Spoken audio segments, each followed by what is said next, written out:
Vamos fechar levemente os nossos olhos, serenar os nossos corações, os nossos pensamentos, levando-os a Deus, nosso Pai, Senhor dos nossos dias.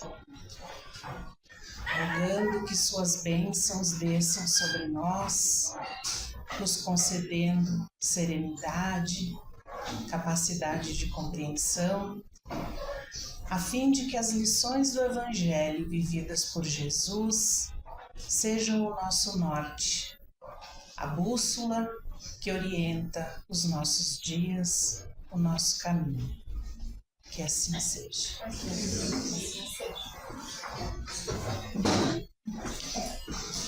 Boa tarde, pessoal. Então, o tema: relações afetivas entre pais e filhos. Que coisa boa, né? Mas, geralmente é uma relação assim, bem tranquila, bem sossegada.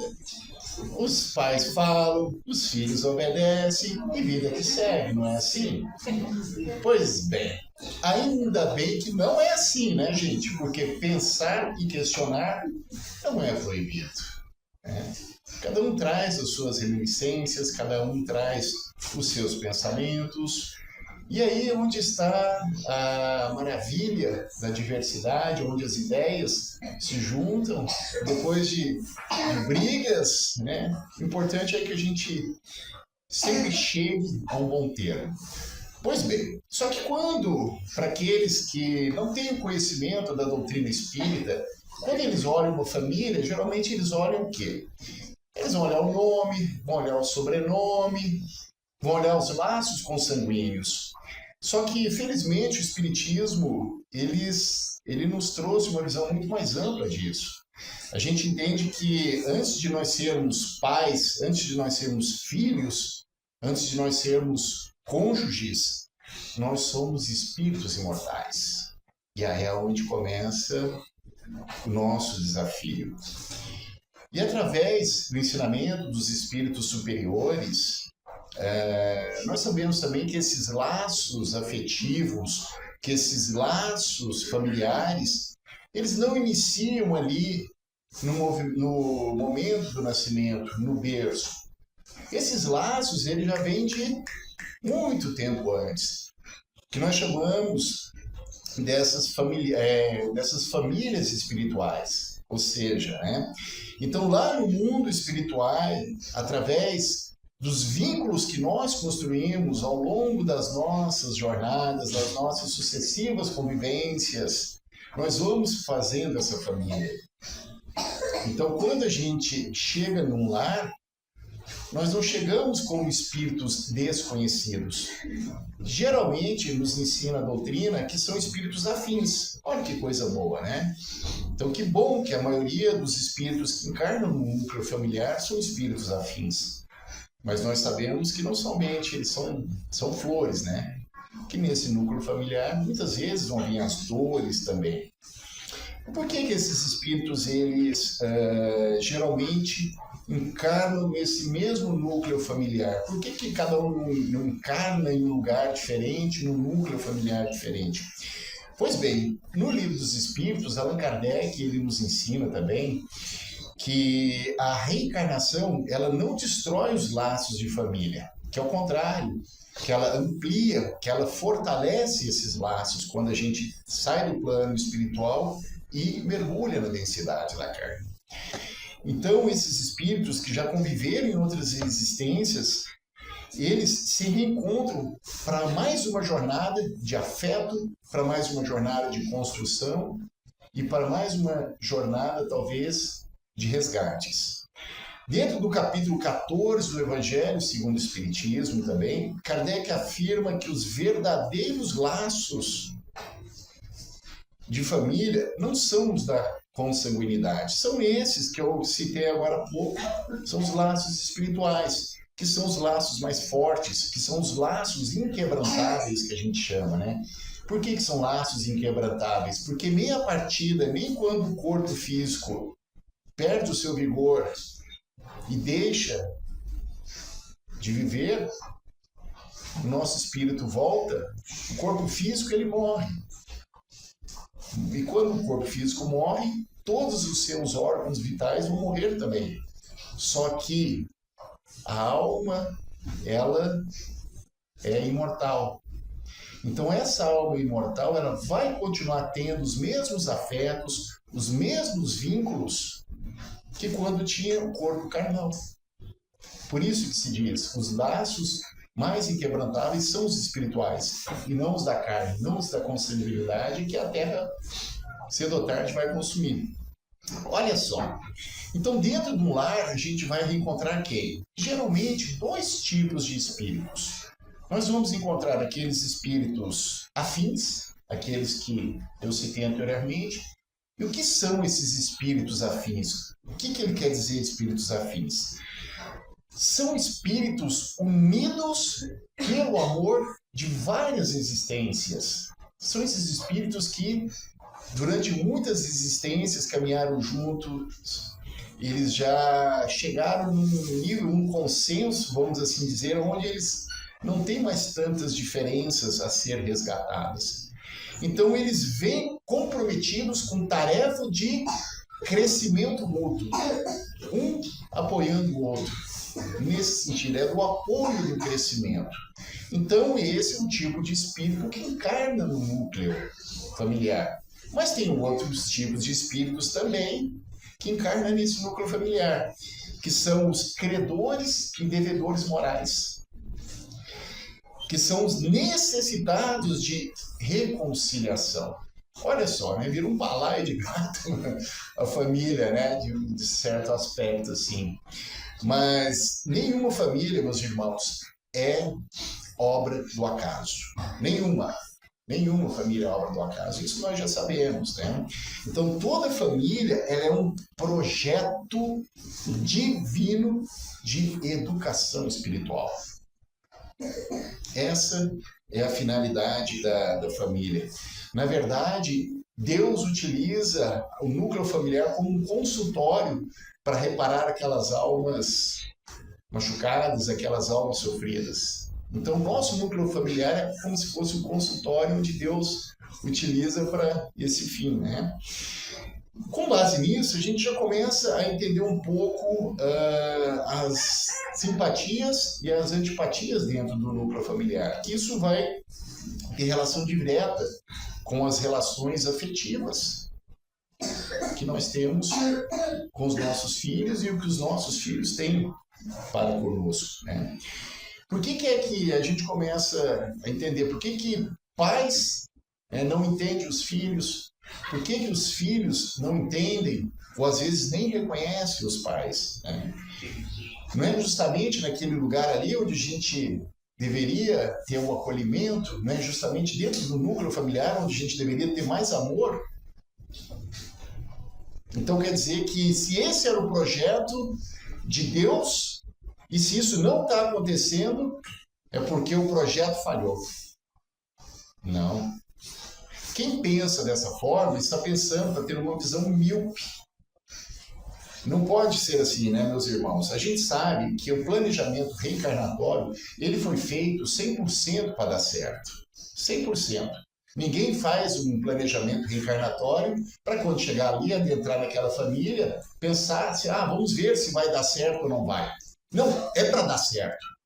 O problema é quando a gente mergulha na densidade da carne, o problema é quando o nosso véu da matéria faz desaparecer tudo aquilo e a gente acaba cometendo os mesmos erros, ou cometendo, né, os mesmos deslizes. Então isso é um fracasso? Não. Pelo contrário, muitas vezes esses conflitos que vão ter dentro da família, nessas relações que movem os pais e os filhos, esses conflitos, eles são também preparados. E por que esses conflitos eles estão sendo preparados dessa forma também, meus irmãos? Porque o lar ele não é formado por espíritos perfeitos. Nós sabemos disso. Mas nós formamos lares por espíritos em aperfeiçoamento. E cada espírito carrega a sua individualidade. Cada espírito carrega a sua consciência. Cada espírito traz os seus resquícios daquilo que fez nas suas vidas pretéritas. Porque nós sabemos que não é da noite para o dia em que nós nos tornamos santos, nos tornamos anjos. Não é da noite para o dia. Nessa bagagem espiritual, então, vai ter virtudes que nós conquistamos, mas vai ter também muitas imperfeições que a gente ainda não conseguiu vencer. Então, por isso desses conflitos. Mas nós sabemos que é justamente através da experiência, daquilo que nós mais temos dificuldade, é que nós somos colocados à prova. Então, por isso que nós temos os pais que nós precisamos ter, e Deus nos encarrega de dar os filhos que nós precisamos ter. Mais uma vez, a família não é obra do acaso. A família é uma obra da construção divina. Família, esse termo é um santuário, meus irmãos. É algo sagrado. Família.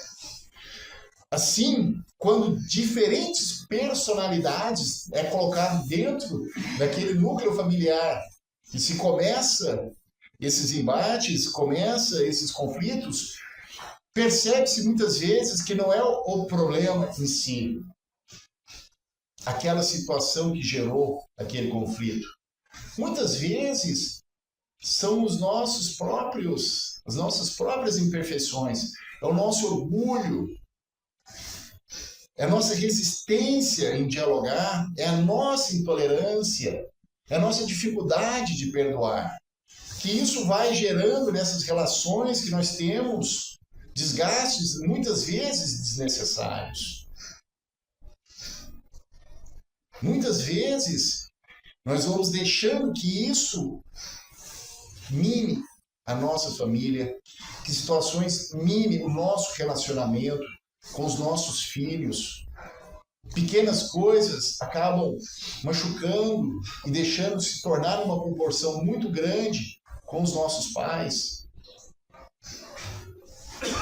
Meus irmãos, as dificuldades relativas dentro do núcleo familiar, elas devem ser entendidas como oportunidades educativas.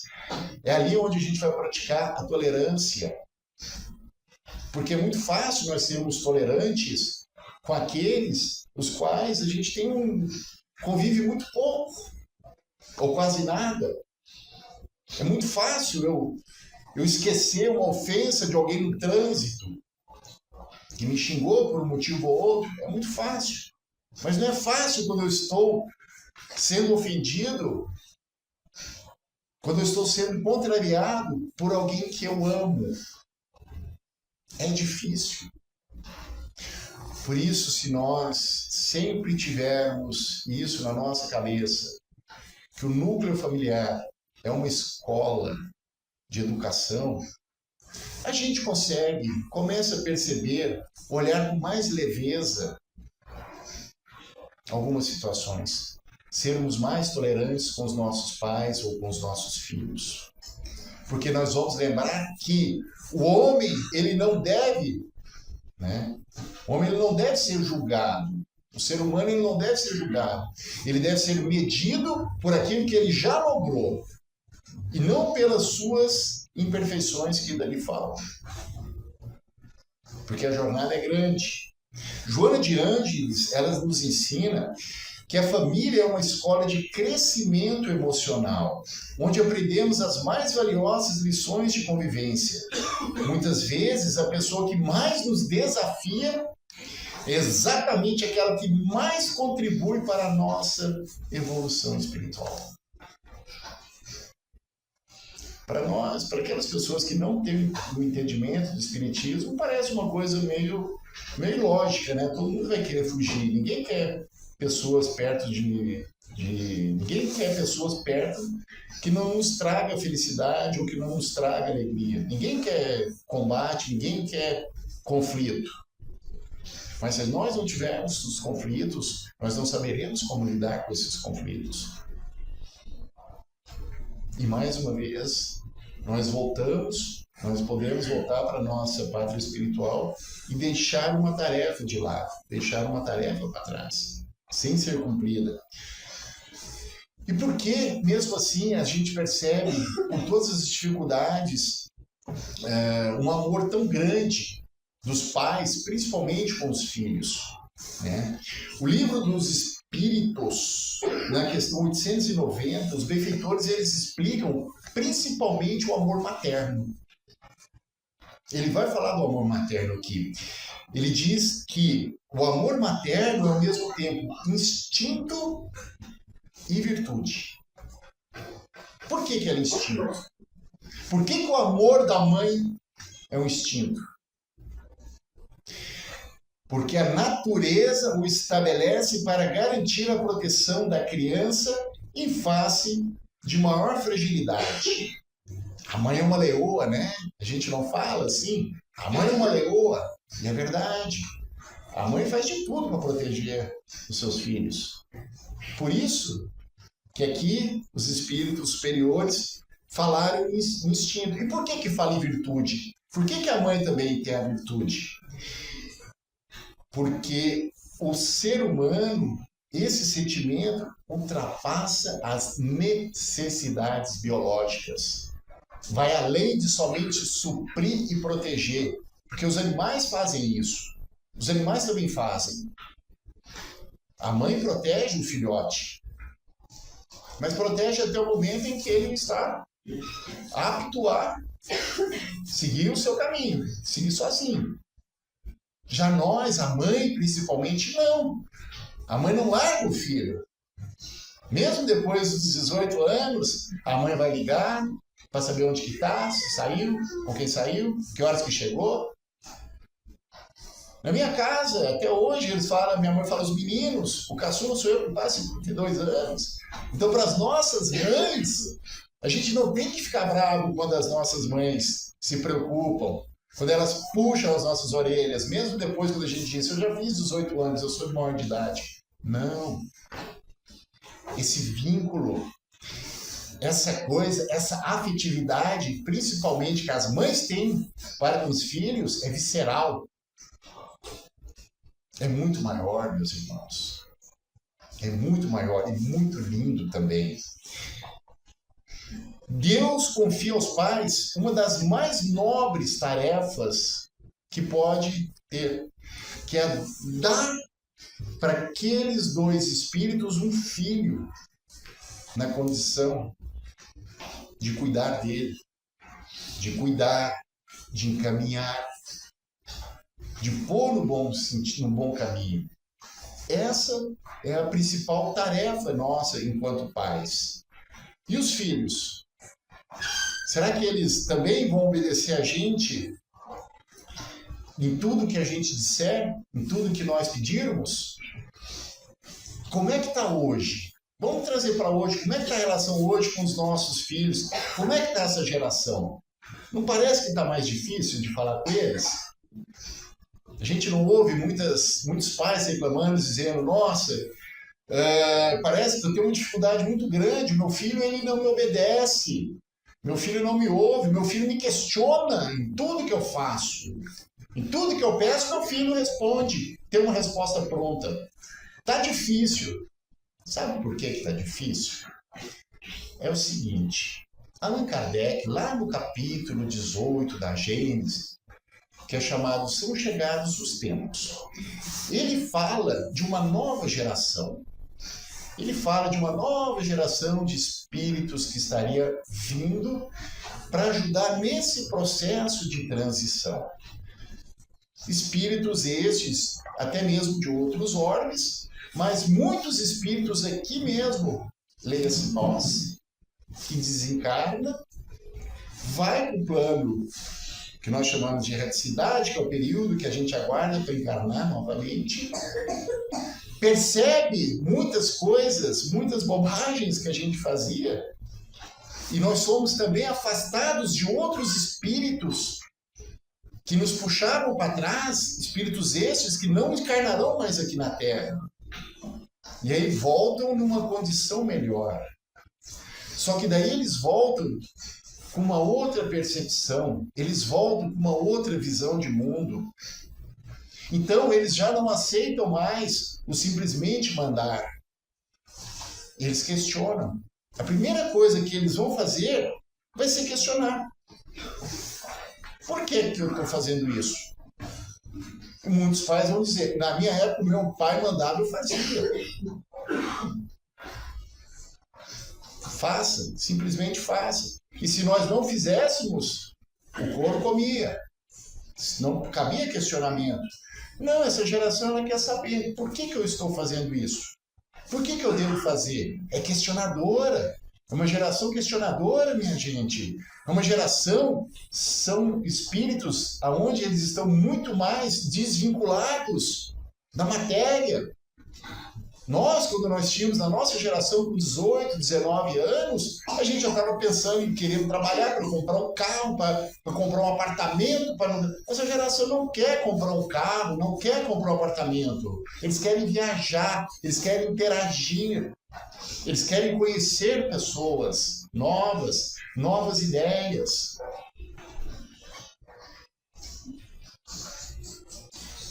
Essa geração é uma geração que tem muito mais apego às coisas da natureza, do meio ambiente. Nunca se viu tanta coisa de pet, de animais, de cuidado disso.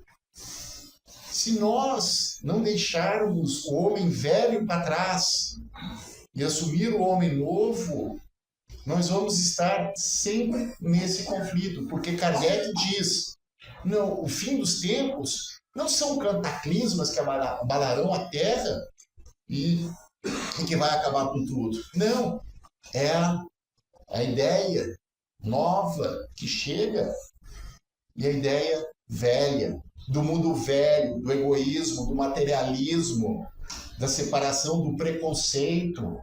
Essa juventude hoje, eles não querem saber se você é rico, se você é pobre, se você é negro, se você é branco, se você é hétero, se você é gay. Eles não querem saber, eles querem saber se você é uma pessoa boa. Se é uma pessoa boa, está tudo certo. Vamos olhar com outros olhos.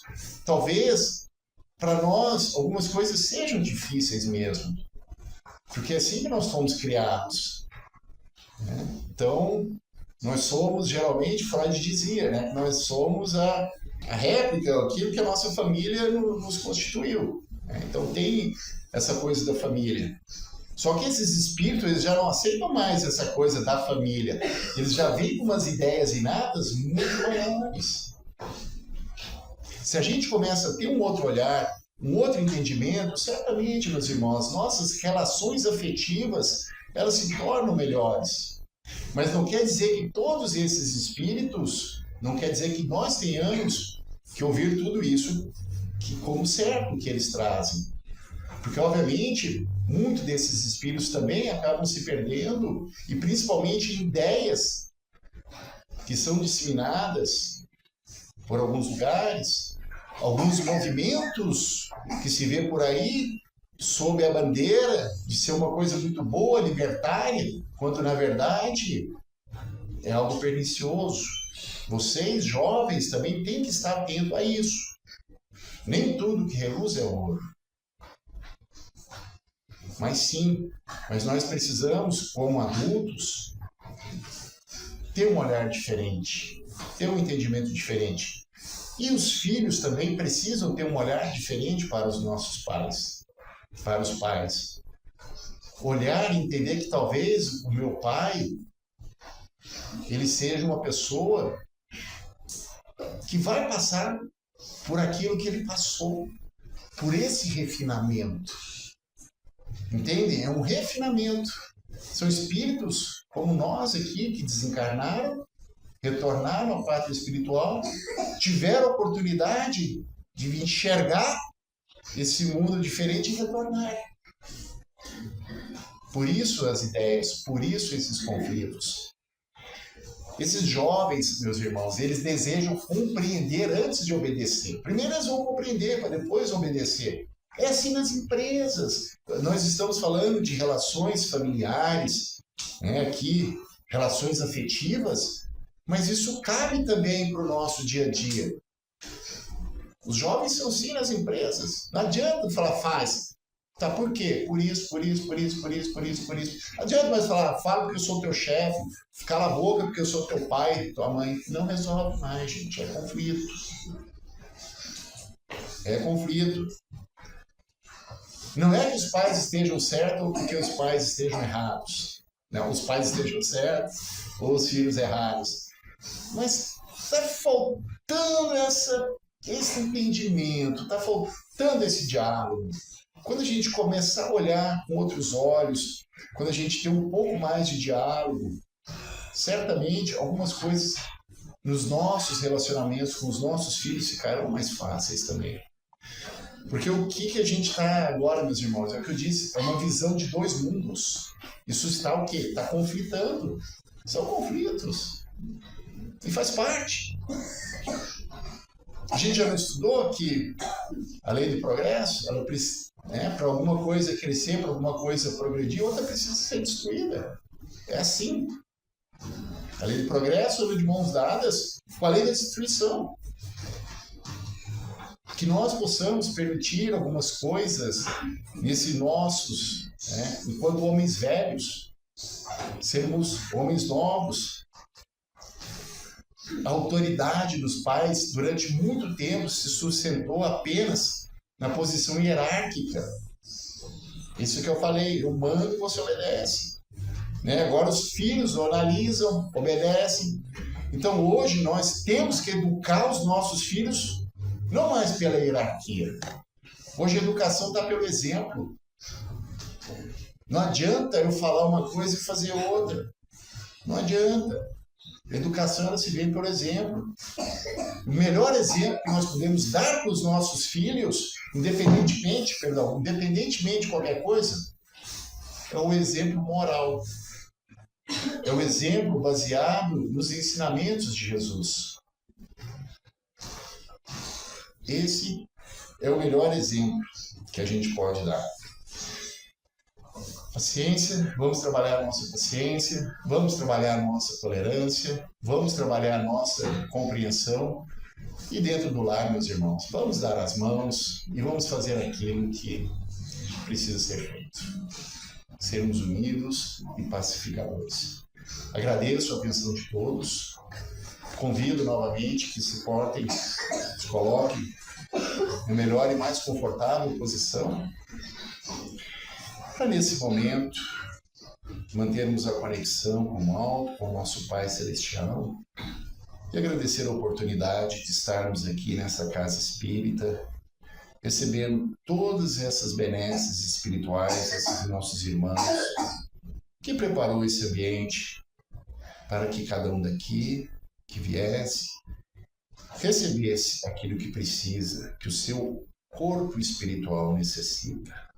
Senhor Deus, agradecemos pela semana, agradecemos pela vida e principalmente, Senhor, agradecemos e pedimos pelas nossas famílias. E que assim seja.